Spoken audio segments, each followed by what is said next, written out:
Most people train for the wrong goal. Lifters get strong, but they get out of breath climbing stairs.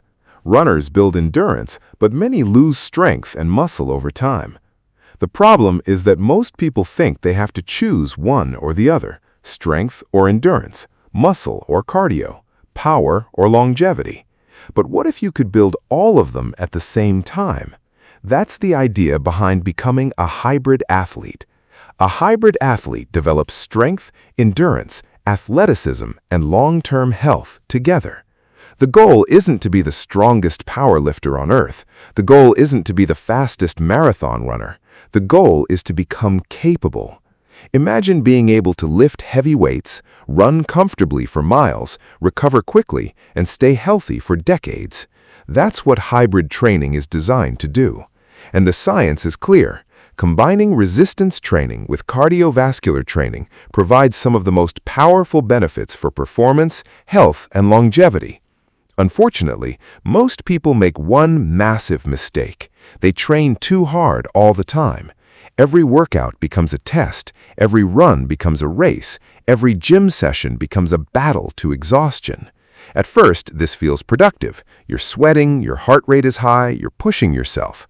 But over time, constant high-intensity training creates fatigue faster than your body can recover. Performance stalls, motivation drops, injuries become more likely. The surprising truth is that elite endurance athletes spend most of their training at relatively easy intensities, not because they're lazy, because it works. Easy aerobic training builds the foundation that supports everything else. It improves endurance, it improves recovery, it improves work capacity, and it allows athletes to handle more training over the long term.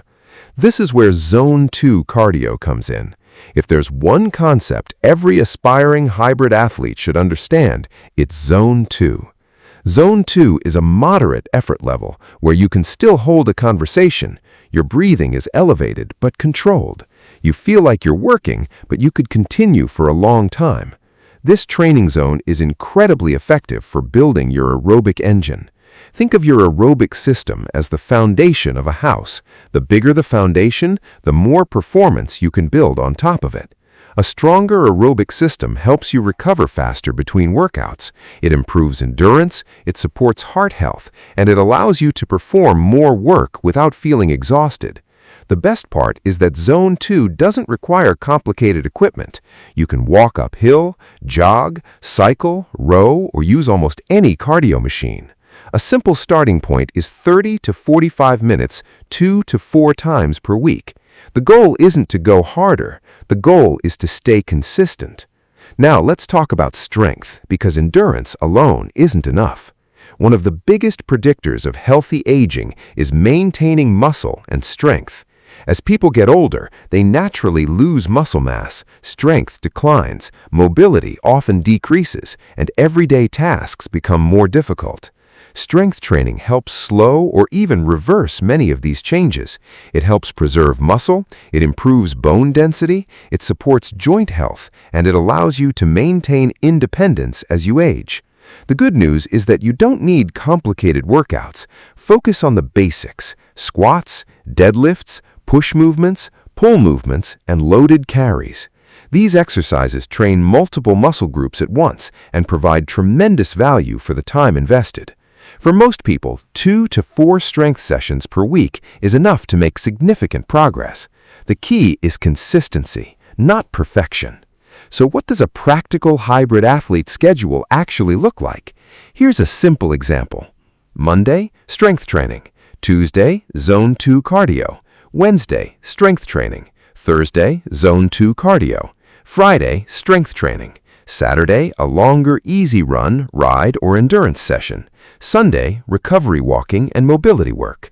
This structure allows you to develop strength and endurance simultaneously without overwhelming recovery. And that brings us to the most overlooked part of fitness: recovery. Most people obsess over training. Elite performers obsess over recovery because adaptation happens after the workout, not during it.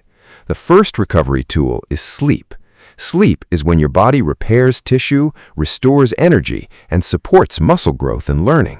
Aim for 7 to 9 hours per night whenever possible. The second recovery tool is protein. Protein provides the building blocks your body needs to maintain and repair muscle tissue. The third recovery tool is walking.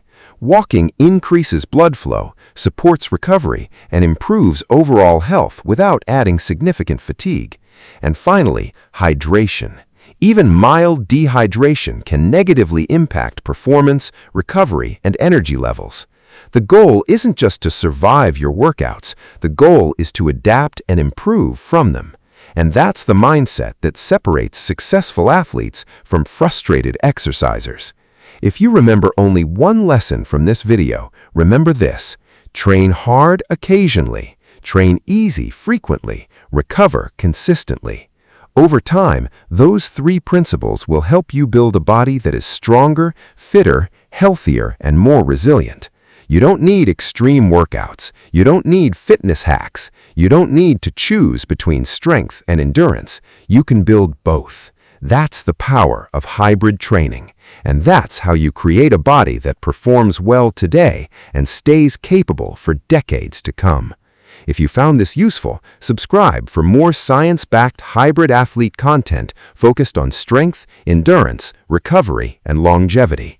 See you in the next video.